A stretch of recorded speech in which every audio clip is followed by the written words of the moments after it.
Coming up on WTV News, Safe and Sound. See how one Wartburg student's family is doing in the wake of the Philippines crisis. And helping kids play sports. See how one Wartburg student started his own business to do just that. And home at last, we follow the story of one returning Wartburg student whose faith took him across the globe. WTV News starts now. You're watching WTV News, live on Wartburg Television.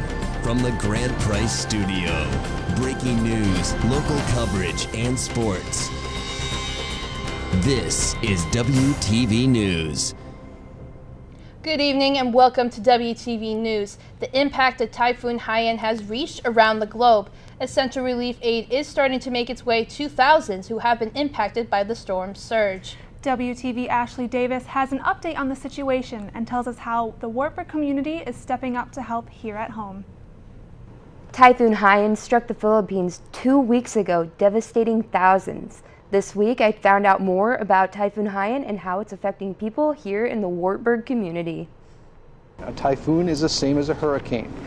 We call them hurricanes on our side of the globe. As soon as the storm crosses the international date line, then it becomes a typhoon. According to a recent CNN report, the official death toll has reached 3,633 people, with 12,487 people injured and 1,179 people still missing. But according to the Associated Press, this figure is still expected to rise. We knew that the typhoon was going to be a major storm, and I know that there were adequate warnings issued. I'm not sure if the people in the Philippines just were not prepared or if they didn't pay attention to the warnings. A major typhoon shouldn't really catch people off guard. This massive typhoon has affected people from all over the world, including people here in the Wartburg community. Shabira Abaco graduated from Wartburg in 2012. And she is working with the Peace Corps in the Philippines. She was actually serving a town a few miles outside of Tacloban, but was in Tacloban when all of this transpired in terms of the typhoon. Wartburg pastor Ramona Bazard has been communicating with Baco through Facebook, but says communication has been difficult. She's doing fine. It's so hard though, and she's expressed it in her Facebook posts. I mean, what she saw in Tacloban was just so horrific. Wartburg College held a prayer vigil in the chapel on Wednesday to honor and pray for those affected by this natural disaster. But what can people do to help those in need? Bazard says the Asian Student Association has put donation boxes up around campus to go towards those affected by Typhoon Haiyan. Even college students, we think of ourselves as really poor, we're poor college students.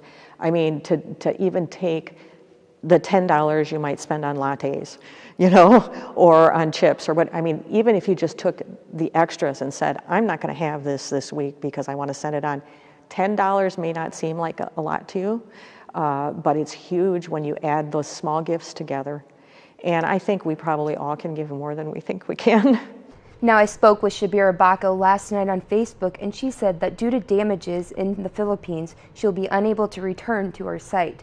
She did say that she will be returning to the United States and will resume serving the Peace Corps in another country. Back to you, Caitlin. More visitors come to campus. Individual student college visits have increased by 10% this school year. Vice President for Admissions Todd Coleman says the campus and friendly faces impact the students' decision. He also adds the coaching staff and the admission counselors getting out to schools make students more interested in attending Wartburg. Gone up about 10%, so that's roughly about 70 or 80 students over this time last year. And that's just individual visits. So then we've had more group visits. We've obviously had a larger, one of the largest scholarship days that we've ever had. The Mensa is following through on a promise made to students roughly 2 years ago. Dining Services has revamped the recipes, eliminating trans fats. According to the American Heart Association, consuming trans fats increases the risk of developing heart disease and stroke. Dining and Retail Services Assistant Vice President Margaret Empey said while most students haven't noticed the changes, many adjustments have been made in the kitchen.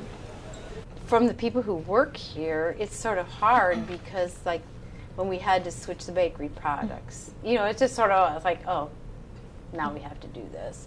But people understand that it's important. It's just a matter of how do we create good products without what we were used to.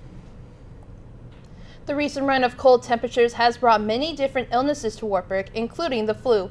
NOAA Health Clinic physician assistant Megan McMillan says many cases of strep and mono are being reported along with a common cold. Any student wishing to get a flu shot is encouraged to visit the NOAA Health Clinic and set up an appointment. McMillan says illness is normal for this time of year and students can keep themselves healthy by doing a few simple things. And just making sure that you're eating well and drinking plenty of fluids and getting enough sleep at night, as well as the hand washing and hand sanitizer and those general hygiene things as well.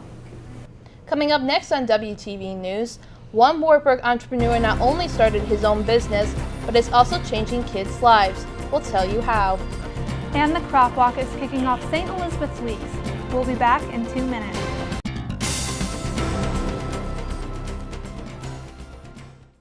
Extracurriculars, most college students are used to busy schedules.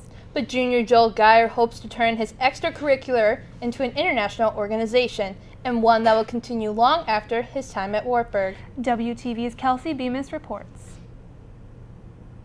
Geyer decided he was going to make a difference. In addition to being a basketball player and a pre-med major, Geyer decided to start a nonprofit. He called it Knights Integrating Developmental Sports, or KIDS, which focuses on raising money to buy sports equipment for underprivileged children. I started KIDS because I've always had a passion for helping other people. And as a pre-med student, obviously that was my final goal, was to be able to do that. But I wanted to start doing something now. He started with no knowledge of running an organization. He says he learned the skills needed from mentors and teachers. Shortly after starting KIDS, he switched his major to business, quit basketball, and began to ask other students to join his executive board. He told me that he just wanted to make a difference in the world, and this is one way that he could start it. So he sees it really going big. So far, they have given money to local organizations, such as the Waterloo Boys and Girls Club. Thank you. Thank you. To raise money, they hold things like a recent 5K and an upcoming basketball tournament. However, Geyer hopes the organization can spread nationally, and it has already formed partnerships with schools all over the country. He constantly has to balance that and do his schoolwork, of course. As I'm still learning, just because I'm new at this doesn't mean that I can make mistakes. I need to make sure that I'm going about this in the proper way. Although Joel says running the nonprofit does give him the skills needed to run a successful organization, he said that's not why he does it. He does it for the kids. I just love helping people, and the fact that every day I get to work with sports is it's just icing on the cake. The future looks bright for KIDS. They are currently working on a partnership with Shields and could eventually have their logo on products in the stores. Geyer and other members will also be traveling to Jamaica at the end of this year to build a soccer complex. This will be the first international project the group has done. Geyer says he is unsure what will be next for KIDS. However, he says he looks forward to the future, and he knows that what he started as a freshman will grow to be much more. Reporting for WTV, I'm Kelsey Bemis. KIDS will be hosting a 3-on-3 basketball tournament Saturday, December 7th in the W. The cost per person is $5, and the deadline for registration is December 5th. Waverly's First National Bank recently received a $15,000 grant from Federal Loan Bank of Des Moines. This was done through an application process. The grant is part of the Des Moines Home Ownership Fund, which supports home ownership opportunities for the people in the Midwest. Assistant Vice President of the Mortgage Lending Department, Heidi Aben, said there are many new opportunities that can come from this grant. We love to see the community grow. We love to be at the bank here involved within the community. So by bringing maybe some new people into the community or people that have just graduated from college looking for that first home, we can help grow the community. Wartburg College Mana paired with the Waverly community to hold its 3rd annual Crop Walk this Sunday. The Crop Walk is a fundraiser that helps to raise money for hunger awareness. 75% of the money raised will go internationally to help hungry families. The remaining 25% will stay local to help out families in the Waverly community. It helps with, depending on the organization, every organization does it differently, but it helps them to build things or buy things or something like that to provide families who don't have food, don't have access to that kind of food with food. After the break, see why this Wartburg student decided to travel across the globe to help others. And coming up later in Sports Night, the men's soccer team advanced to the Sweet 16 after a thrilling overtime victory Saturday. Find out where and when they will be playing. The colors blue and yellow together may not mean a lot to most, but to one family it represents much more. The colors are used on Sweden's national flag, which has become a part of the family's Swedish heritage. This week I followed the story of their son, a former Wartburg student, on his journey overseas and back. Wartburg music professor Dr. Jennifer Larson has been waiting for nearly 2 years to see her son finally come home. Oh, man. In a way, it went by really quickly, and yet 2 years is a long time to not see your little boy, who's not a little boy, but we missed him a lot. Anders Larsson left for Sweden nearly 2 years ago to study as a missionary. He lived in 6 different cities in Sweden while teaching others about the Mormon faith. Anders says he's always had a strong faith, even at a young age. I'd always grown up with that desire to be a missionary. I needed to know for myself, rather than just listen to what my parents and my teachers in church had been telling me. I have to have my own conviction, and I can't just take their conviction. That doesn't work. And Anders isn't the only one in his immediate family to take the journey. His father, Scott Larsson, also traveled to Sweden as a missionary in his early 20s. Both Scott and Jennifer say seeing Anders follow in his father's footsteps brings warmth to their hearts. For Anders to be able to return to the land of our ancestors and being able to go to the place that I had gone to and knowing what was in store for him, I was really excited for him. And Anders may leave behind a place he called home for 2 years of his life, but he comes back with a stronger faith, a few Swedish phrases, and a sense of growing up. I think I'm a lot more prepared for what life has in store for me. And I feel that I'm more mature now than I could have been at this point if I had not gone on a mission. Reporting for WTV News, I'm Caitlin Harback. Anders will begin attending Wartburg again as a second-year student next semester to study music. He plans to perform in this year's Christmas Wartburg concert with the Wartburg Choir. And tonight is Anders' 22nd birthday, so happy birthday, Anders. Students had the chance to learn about the Spanish culture in a unique way last week. The Spanish Club hosted a salsa dancing event. Students not only learned how to salsa, but other dances as well. The class started with the instructors teaching the dances. Then, participants had time to do whatever dance they wanted. This is the 3rd year for the classes. If you're like that type of outgoing that don't really care about, making fun of yourself and just dance off even though you're not good or you don't have any rhythm, it's fine. Severe storms have devastated many homes throughout the Midwest. Multiple tornadoes, flash floods, and hailstorms have affected the area. A tornado in Illinois tore many homes apart and left multiple people stranded.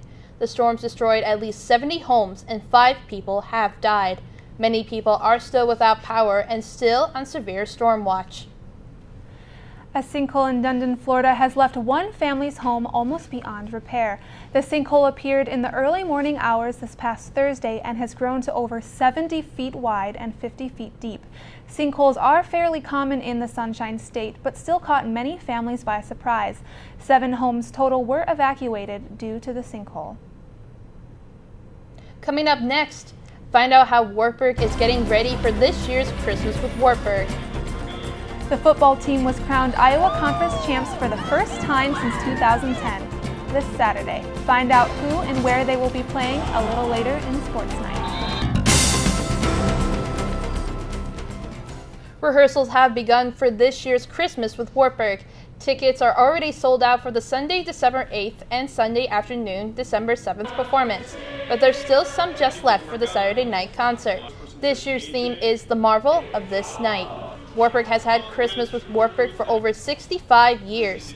Director Dr. Lee Nelson says he hopes the audience not only enjoys the concert, but that it gets everyone ready for Christmas. I've told the choirs this many times, the audience comes in seeking this sort of a message, seeking this sort of idea of hope and renewal, and everyone loves the mystery that's kind of around the Christmas or the Advent season. 5-year-old Miles Scott had his dream come true this Saturday when he got to be Bat-Kid for a day. The Make-A-Wish Foundation turned San Francisco into Batman's Gotham City, and Miles, a leukemia survivor, dressed up as Bat-Kid for a day filled with crime fighting and saving the day. At least 7,000 spectators took to the street to cheer on Bat-Kid and to watch this little hero's dreams come true. And the king of financial news will be at Wartburg College tomorrow, and you can go inside the media by attending one of 2 events here on campus. Bill Boster retired as president of CNBC in 2003. He was chairman and CEO in 2001. Under his leadership, CNBC became a global leader in business news, expanding overseas with CNBC Europe and CNBC Asia Pacific. Bolster began his career in 1965 as an announcer and salesman at KDHTH Radio in Dubuque. He spent 6 years as a vice president and general manager at KWWL in Waterloo. The public is invited to attend a convocation in the Lyceum tomorrow at 11:30 a.m. and a panel discussion at 1:30 p.m. Both events will be live streamed on the Wartburg Circuit. Thank you for watching WTV News. Stay tuned after the break for this week's Sports Night. Have a great night.